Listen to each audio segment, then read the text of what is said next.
अस्सलाम वालेकुम फ्रेंड्स।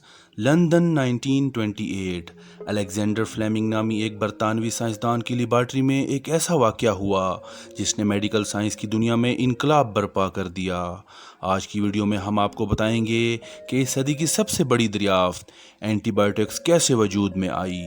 छुट्टियां गुजारने के बाद जब अलेक्जेंडर फ्लेमिंग वापस अपनी लेबॉर्ट्री पहुंचा तो उसने देखा कि शीशे की उस प्लेट में जिसमें वो एक्सपेरिमेंट्स करता था और जर्म्स को रखता था, एक फंगस पैदा हो गया है और जहाँ जहाँ वो फंगस मौजूद थी वहाँ पर तमाम बैक्टीरियाज मर चुके थे।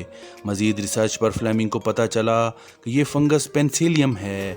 यही फंगस बाद में दुनिया की पहली एंटीबायोटिक्स बनी जिसे पेनिसिलिन का नाम दिया गया। पेनिसिलिन दुनिया के ख़तरनाक तरीन बैक्टीरिया को हलाक करने की ताकत रखती थी। मज़ीद रिसर्च के बाद फार्मास्यूटिकल कंपनीज़ 1940 तक एंटीबायोटिक्स बनाने लग गई थीं। इस दौरान वर्ल्ड वार 2 शुरू हो गई और एंटीबायोटिक्स करोड़ों लोगों की ज़िंदगियां बचाने के काम आई। फ्रेंड्स, मैं आपको बताता चलूं कि बैक्टीरिया दुनिया का सबसे छोटा जानदार है और ये हर जगह पाए जाते हैं। बहुत से बैक्टीरियाज हमारे जिस्म में भी पाए जाते हैं जिनमें से कुछ हमारे लिए बहुत फ़ायदेमंद होते हैं। दूसरे ख़तरनाक बैक्टीरियाज हैं जो हमारे अंदर दाखिल हो जाते हैं, बहुत तेज़ी से फैलते हैं और हमें हलाक कर सकते हैं। एंटीबायोटिक्स की दरियाफ्त से कबल करोड़ों लोग एक आम से बैक्टीरियल इन्फेक्शन से हलाक हो जाते थे।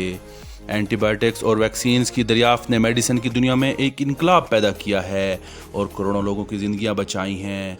मैं आपको बताता चलूं कि एंटीबायोटिक्स 2 किस्म की होती हैं। एक वो जो बैक्टीरिया को मुकम्मल तौर पर हलाक कर देती हैं, जबकि दूसरी वो जो उसके फंक्शन और ग्रोथ को रोकती हैं। फ्रेंड्स, याद रखिए कि एंटीबायोटिक्स सिर्फ बैक्टीरिया के ख़िलाफ़ असर रखते हैं, ताहम ये वायरल इन्फेक्शन और वायरस के ख़िलाफ़ बिल्कुल बेअसर हैं। मौजूदा वक्त में ऐसे सुपर बैक्टीरिया पैदा हो चुके हैं जो कि एंटीबायोटिक्स के ज़्यादा इस्तेमाल के बायस किसी भी एंटीबायोटिक्स से ख़त्म नहीं होते और इसके ख़िलाफ़ क़ुव्वत मुदाफ़त पैदा कर चुके हैं। ऐसे सुपर बैक्टीरियाज़ पर पुरानी एंटीबायोटिक्स काम नहीं करती और उनके लिए लेटेस्ट एंटीबायोटिक्स इस्तेमाल करनी पड़ती हैं।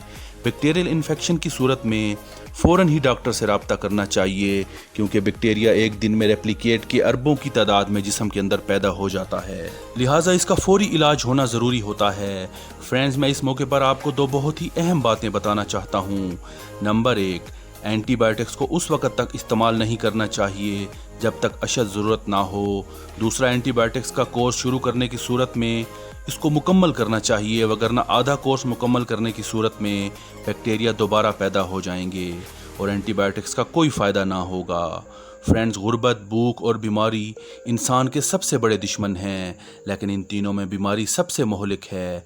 एंटीबायोटिक्स की दरियाफ्त ने दुनिया में ऐसा इनकलाब पैदा किया जिसने करोड़ों ज़िंदगियों को बचा लिया। इसलिए ये बात बड़े यकीन से कही जा सकती है कि एंटीबायोटिक्स की दरियाफ्त इस सदी की सबसे बड़ी दरियाफ्त थी। इस वक्त पूरी दुनिया की नज़रें कोरोना वायरस की वैक्सीन के इंतज़ार में हैं। शायद फिर एक मौजज़ा हो जाए और कोरोना वायरस जैसी मुसीबत से दुनिया को निजात मिल जाए। मैं उम्मीद रखता हूँ कि आपको आज की वीडियो से नई इन्फॉर्मेशन मिली होगी। हमारे चैनल को सब्सक्राइब कीजिए, हमारी वीडियो को लाइक, कमेंट और शेयर करना ना भूलिएगा। Thanks for watching info stream.